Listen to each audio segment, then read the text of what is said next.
let's go. 2 cup, please. I've been a chef for over 50 years. Service. And I've come to realise that the food we eat tells a story about who we are. So I'm on a mission to find out what we all like to eat today. Oh, that is good. From our traditional dishes... Long live the Yorkshire pudding. ...to those we've made our own. I mean, that is multifaceted Britain on one page. I'll meet producers... There you see a robot. It's picking them. I find a lot of craft beers too hoppy. Don't know why, but it tastes all right.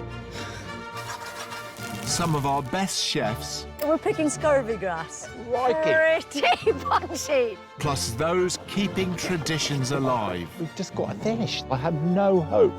I'll see how food brings us together. Dig in. Lovely, that sort of hot garlic. Fabuloso. And from my home in Padstow, I'll bring you great dishes of my own. Love stuff like this. So join me as I unearth the stories behind the food we all love to eat today.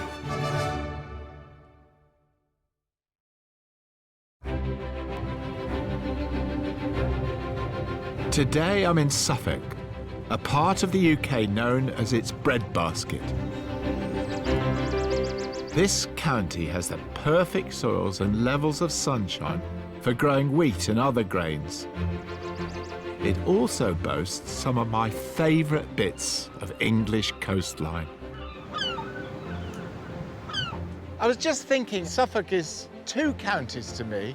Seaward, you've got some of the country's most attractive coastal towns teeming with visitors at the weekend, with hidden gem restaurants and seafood shacks. And behind me, you've got the classic rolling English countryside, Constable country, growing a huge amount of the nation's cereals, but everything under these immense, famed open skies. Suffolk is our easternmost county. Its North Sea coastline is dotted with some of our most famous towns, such as Lowestoft, Felixstowe, and Southwold with its elegant lighthouse. The county forms part of East Anglia, which grows enough wheat a year to make an amazing 5.5 billion loaves of bread. And bread is an intriguing food story, I think, which shows how our attitudes to what we eat are changing. Because there's been a surge in interest in healthier, more naturally made bread. And today, 1 in 5 of us like to bake our own. During lockdown, I became fascinated with making sourdough. And I found making sourdough was a sort of like a sine wave, a mixture of elation and gloom. The elation when it went well, and gloom when your sourdough would end up a bit like a pancake. So I'm really looking forward to where I'm going now, because I feel I'm going to learn how to make sourdough really properly. Acre Farm in East Suffolk is home to a micro bakery where husband and wife, Alexander and Emily, have taken bread making back to its very basics. Good morning. Morning, Rick. How's it going? Alex, nice That's to meet right, you. yeah. Emily. Hi, nice to Great. meet you. They bake about 150 loaves of sourdough twice a week in this traditional oven, which is fueled by wood from the farm. When did you fire this up then? 4 o'clock yesterday afternoon. Small fire to begin with, otherwise it will completely crack the whole thing. And then we refire it about 1 o'clock in the morning, get it up to about 450 degrees, and then just let it drop down over the rest of the night. Why go to all this bother with wood? Why not just have an electric oven or a gas oven? Well, firstly, they wanted 20 grand to get the electricity supply from the road to here. Good enough reason. And then we've got a ready supply of wood on the estate. We planted 2,500 trees, so it's part of our wider plan to be planting more trees as we use the wood in the fire. When the oven's at the perfect temperature for baking, Alexander and Emily need to work quickly. They have a batch of loaves ready, which they started making yesterday. Got some to watch out for the pebbles. It's an impressively synchronised operation. I mean, there's nothing like freshly baked sourdough bread in this world, I think. So it was really nice watching you. Perfect teamwork, eh? I mean, you've obviously done this a lot. Yeah, it's the only time we get to dance, really. What is the recipe? Flour, water, and salt. That's it. Also, thyme is probably the last ingredient. It takes quite a bit of Alexander's time, especially through the night. Time and love, then. With today's loaves baking, Alexander is straight back to work, prepping more dough for tomorrow. The process begins with a starter. In the jar is a homemade fermented culture used in place of commercial yeast. To create a starter, all you need is flour and water, and keep on feeding it with about 50 grams of water, 50 grams of flour each day, and pouring it away for about 7 days. And by the end of that 7 days, you've got an active, bubbly starter. So this is what sourdough bakers take on holiday with them, because if they leave it behind, it might die. Yeah, well, it's got very strict feeding schedules, like a baby. Mine's called Barry. Baby Barry. Baby Barry. Yeah. He combines Barry with a precise mix of 2 types of flour. So this is 40% wholemeal flour to 60% white flour, and that's because our customers aren't quite ready for the full whole grain experience, and it still smells really good. You get better structure with white flour, do you? You do. I mean, there's more gluten present in it. The flour and starter are kneaded together by a dough mixer. A slow fermentation improves the flavour and fluffiness of the bread, so it's left in a fridge overnight. When you come to take it out, you know, it needs about 20 minutes out of the fridge to kind of wake it back up again. And after that, it's, you know, it's ready to go. The proved dough is then worked and portioned according to the conditions of the day. With bread making, it can be completely different when it's humid, when it's hot, when it's too cold. You got to feel the dough and like work with it. It's never the same 2 days in a row. It's a very tactile way of working. Or just watching you making those up. I just think there's so much sort of therapy in doing something well like you're doing for people generally, really.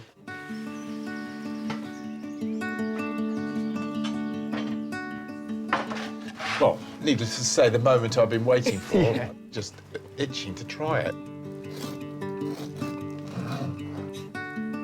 Just a bit of butter, marmalade. I'm really looking forward to this. Well, it's wonderful. Very open texture. The other thing about it, apart from the wonderful wheaty flavour, is the crust is so nice and crisp and the centre is so soft. Almost brioche, isn't it? Yeah. Your customers must be so happy with what they're getting.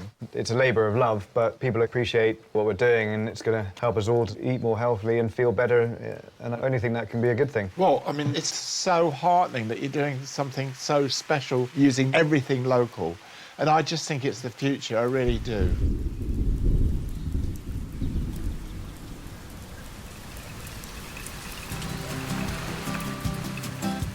I've got a great recipe which uses sourdough bread. It's actually for an Italian Alpine soup called zuppa d'osta, but it's perfect for a cold, wet day here in the UK. So, first of all, chop some cabbage. A good, strong flavoured Savoy cabbage. Big, thickish strips. For more flavour, I like to simmer the cabbage in both beef and chicken stock for about 5 minutes. For non-meat eaters, use a vegetable stock with a tablespoon of Marmite. As that's bubbling away, prepare your sourdough. So we want about 5 or 6 thick slices. I love these sort of recipes because they're imprecise. Doesn't matter how much bread you put in, within limits. Next, pour in a generous glug of olive oil and fry up a good amount of bat bacon. Portobello mushrooms can be used as a vegetarian substitute. So I'm going to fry this till it's really quite brown. The fat that's coming out of the bacon I'm going to put into the soup, because it's one of those rich, warming winter soups where the more calories you can get into it, the better.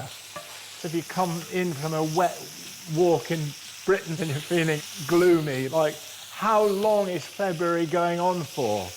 This is the sort of soup you might like to cheer you up.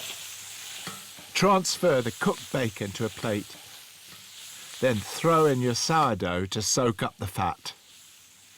And then would you believe I'm going to add some butter to it as well, just to make it even richer. So that's looking very nice and fried. And now the garlic. Just stir that in. How can I justify this dish in terms of calories? I can't. Okay, now I'm just going to put the bacon back in there, and now I'm going to make up the soup. So, a good layer of bacon, garlic, and bread in the bottom, and now a layer of cabbage on top of that, and some cheese. I like to use Gruyere or Emmental. Both are mild and great for melting. Plenty of it. Keep layering the bread, cabbage, and cheese. A little bit of salt, not too much, because there's plenty of salt in the cheese, and lots of pepper. It's smelling so good. Now the rest of the stock, and then more cheese. Yes, more cheese.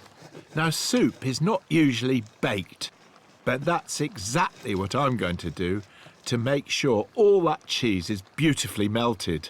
So now we're going to bake it uncovered at 180 degrees for about 30 to 40 minutes.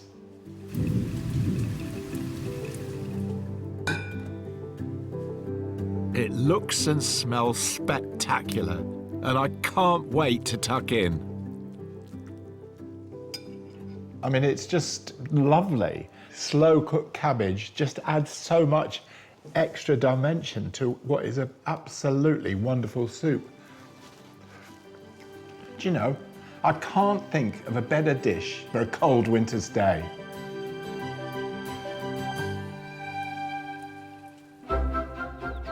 In Suffolk, I've left the wheat fields behind, and I'm following the salty sea air and the squawking seagulls towards Southwold. This town is home to an intriguing community cafe, which I'm keen to visit. But it was also home to someone who had a huge influence on me in my younger years, the writer George Orwell. His novel Down and Out in Paris and London inspired me to take a job aged 19 as a road sweeper in London. And 1984, his cautionary tale about an over-powerful state is one of the most thought-provoking pieces of writing I've ever read. Orwell saw himself as an advocate for social justice, so I think he would have thoroughly approved of Canteen, which, set in the grounds of an old hospital, is a cafe with compassion at its heart. It strives to make good food available to all with a compelling idea: pay what you can lunches. We're walking in here. It's just a very lovely space. Thank you. So just tell me, I mean, this is like a community canteen. Yes. So the canteen is kind of part restaurant, part community centre. Yeah, yeah. So all around us is social housing, affordable housing. There's quite a lot of poverty in a beautiful rural area, just Yeah. the same as in Cornwall, actually. Yeah.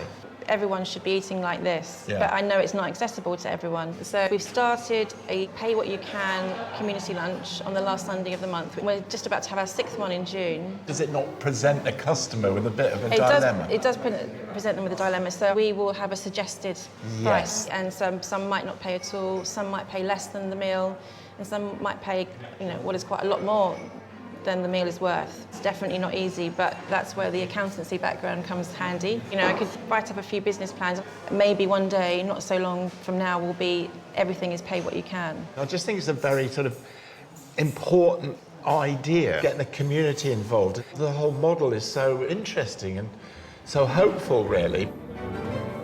Nicola is going to cook me a typical lunch she serves here, using ingredients from local suppliers. So what are you making? A rainbow chard and St. Jude curd tart.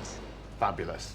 Loving the look of that cheese. That's English pecorino. Is that local butter? Yeah, that's the Bungie raw milk butter, made not far away from here. And what about all that thyme there, then? It's organic, and it's going into the pastry. Well, I'm looking forward to trying it. Well, I'm just going to let you get on with it. I do like a flavoured pastry, and this one has flour, butter, thyme, and pecorino cheese. It looks delicious. Adding water, Nicola forms the dough, which she leaves to chill. Making the tart filling begins with chopping locally grown rainbow chard, using both the leaves and the stems. The tougher stems are sautéed first with chopped red onion, seasoned, and then the leaves added. Next, she takes some confit garlic, which has been slow roasted in oil for a sweeter, more mellow flavour, and adds this to the cooked chard. The pastry is now chilled and ready to use. Nicola layers in the chard mix and tops with a cow's curd cheese. She then moves on to finishing the tart, mixing eggs, cream, and more of that lovely pecorino cheese. She pours this luxurious creamy mix over everything and pops the tart into the oven. After 45 minutes of baking, the tart is served with a dressed green salad and a sprinkling of pecorino. It looks mouth-watering. That's very pretty. Oh, it's beautifully cooked. Oh, it's great. And I bet you can tell me where all these vegetables, the flowers come from. I can tell you exactly where they're from, who grew them. Everything we use in our kitchen is completely traceable. The vision and food at Canteen is inspiring, all the more so when Nicola tells me ill health nearly stopped the whole venture from opening. We just got the kitchen installed, and then I found out I had breast cancer 2 weeks before we were due to open. Of all times for it to happen. So I would say you're a fighter. I think I am. I just believe in this so much. It's such a beautiful place to work, and it makes me happy doing this. I think you're doing a great job. Thank you. Good. Vegetables. Yeah, definitely,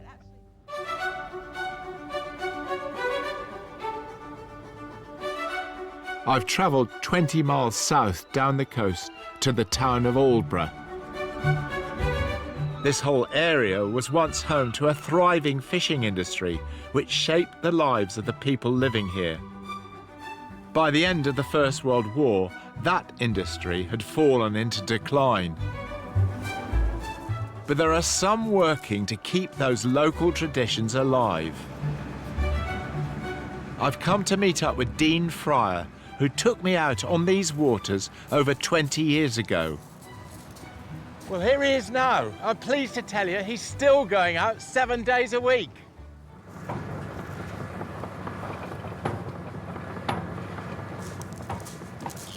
Morning. Good morning. Nice to see you. Nice to see you. It's been a too. while. Lovely load of bass. And some lobsters. Yeah, there's a few lobsters. That's good. Still early on in the season. What time did you start today? 3:30. That's a lay-in this morning. I'm ashamed to say that I'm slightly relieved I wasn't out on the sea that early this morning, but it's great to be here to see his fresh haul. That's a hell of a nice catch, actually. How's fishing generally now, then, as compared with 20 years ago? Yeah, on the whole, mustn't grumble. Spring, summer and autumn is still good, Yeah. but the winter fishing is not very good. The cod are just gone now, and that's all due to global warming. Water's just not cold enough for them. I'm afraid it's a story I hear wherever I go. After more than 40 years, Dean is now the only fisherman who goes out regularly. So why do you think young people don't come into fishing anymore then? It's not easy anymore. You can't just buy a boat nowadays and Yeah. just go fishing. There's so many certificates, expenses on your licence to fish. They've just made it virtually impossible. Keeping up to date with the necessary regulations is certainly a costly business. But fortunately, Dean is catching enough to make a living. And this morning, there's a particularly brisk trade. We've got sole, skate, crab, lobster. 2 rings each, and then we'd like some rock eel. Big one, yeah? Save me one, and I'll come back in about an hour or so. There you go. Thank you very much. job. Oh, And in Aldborough, a thriving hospitality industry is also helping to drive business. the restaurants and the hotels are full virtually all year round now. Sometimes we can't catch enough to keep them all going. You've got some beautiful fish. You've got quite a little queue there now. I would love to be in their shoes. My catch-up with Dean has inspired me to get creative with some fresh sea bass and crab meat.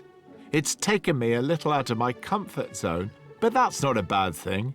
Right, I'm going to make some sushi. Obviously, I'm not a sushi chef, but for once in my life, I'm going to say this may not be the best demonstration of sushi cooking, but it will show you that you can do it at home quite easily.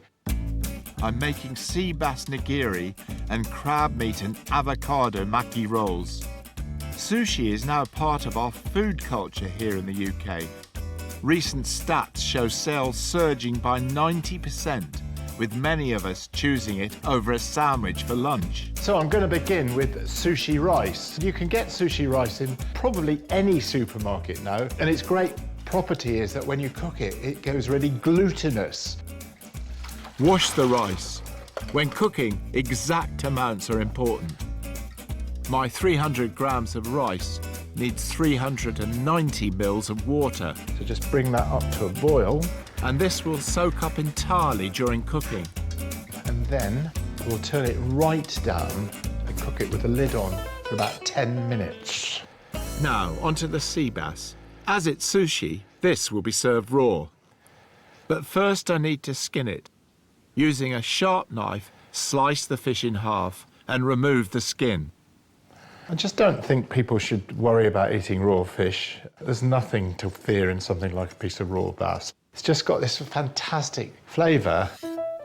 Slice the fish on a diagonal, cut some avocado, and prepare the crab meat.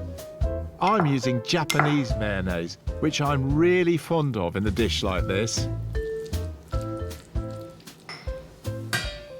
OK, now I'm just going to season the rice. So first of all, about 4 tablespoons of rice vinegar. Next, a tablespoon of sugar.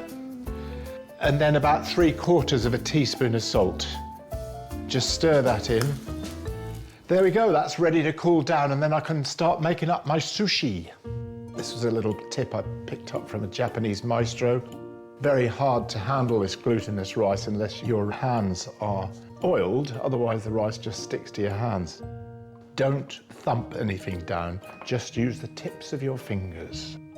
I'm placing it on a bed of dried seaweed called nori, which you can buy in most supermarkets. You just got to work the rice right up to almost the edges. So that's about right. And then make a little levy on the edge.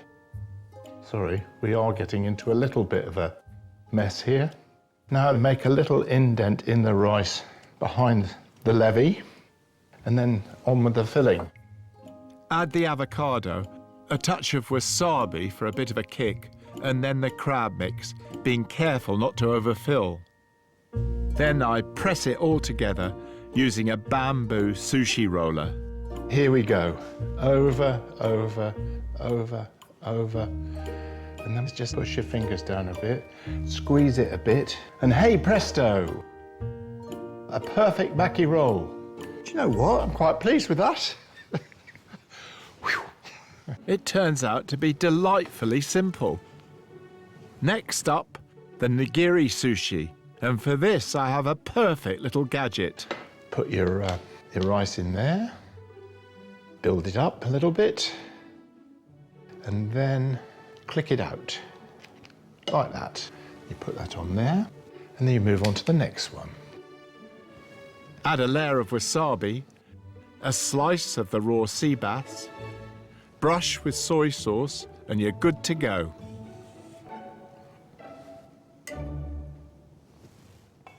So, let's just try one. Just a total delight. And the nigiri, a bit more soy. That's so lovely. I mean, it's just such a great way of appreciating beautifully fresh fish. But it's just a light lunch, perfect. Back on the Suffolk shores, Dean's busy morning has calmed down, and I'm thrilled to hear he's got no plans to retire yet. I know I asked you last time, 20 years ago, but do you still love what you do? I do, yeah. That's a job that you do actually look forward to getting up and doing. Can't say as I'm quite as sprightly as what I was 20 Join years the club. ago. Bit of a job getting the socks on in the morning now, but Well, that was so nice catching up with Dean Fryer again after 20 years. The fact is, he's catching beautiful fish. He's selling direct to the public, so he's getting the whole value of his fish for himself, which I think is great. One of the problems with the fisherman really is that it's the middleman, as in so many cases, that makes most of the money. Knowing that fish of that quality and freshness was on sale just on the beach like that, that would be a reason for coming here in itself.